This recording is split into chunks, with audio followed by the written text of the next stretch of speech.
কি পারবি না? পারবো না। আরে কি পারবে না? পারবো না। কি পারবে না সেটা তো বলবে। পারবো না। এভাবে কেলিয়ে বৃন্দাবন দেখিয়ে দেবো। কেলিয়ে বৃন্দাবন সবাই দেখে, তুই আমাকে পূর্ব বর্ধমানটা দেখাতে পারবি?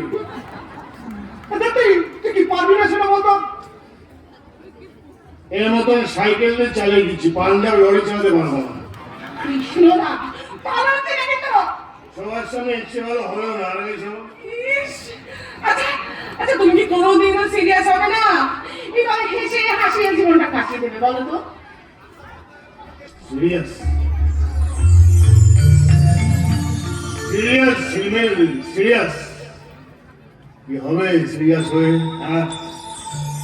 আজকাল মানুষগুলো সিরিয়াস হয়ে টাকা কামানোর জন্য যন্ত্রের মতন দৌড়চ্ছে, যন্ত্রের মতন দৌড়চ্ছে। আজকাল বাঙালি সিরিয়াস হয়ে বাংলা ভাষা নিয়ে আন্দোলন করছে, আবার যে বাঙালিরা ওই সিরিয়াস হয়ে বাংলা ভাষা নিয়ে আন্দোলন করছে সেই বাঙালিরাই মা মাসিদের হাতে তৈরি নলেন গুড়ের পায়েস কিংবা পিঠেকে তাড়িয়ে দিয়ে পিজা বার্গারকে ডেকে এনেছে। আয় পিজা আয় বার্গার, আয় বার্গার, আয় পিজা আয় পিজা, আয় বার্গার, আয় বার্গার।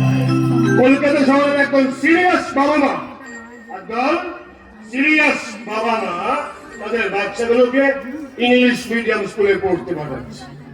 বাচ্চাগুলো যখন তাদের ব্যাগ নিয়ে স্কুলে যায় দেখে বোঝার উপায় নেই ওরা স্কুলে যাচ্ছে স্টুডেন্ট না হাওড়া স্টেশনের কুলি। ওরা ইংলিশ মিডিয়ামে পড়ছে বলে বাংলা ভুলে যাচ্ছে। আর তাই তো বিজয়া দশমীর পরে গুরুজনদের প্রণাম জানিয়ে সবুজ ইংল্যান্ড থামে, ওরা আর বাংলাতে চিঠি লেখে না। ওই সিরিয়াস বাবা মায়েরা বাচ্চাগুলোকে বলছে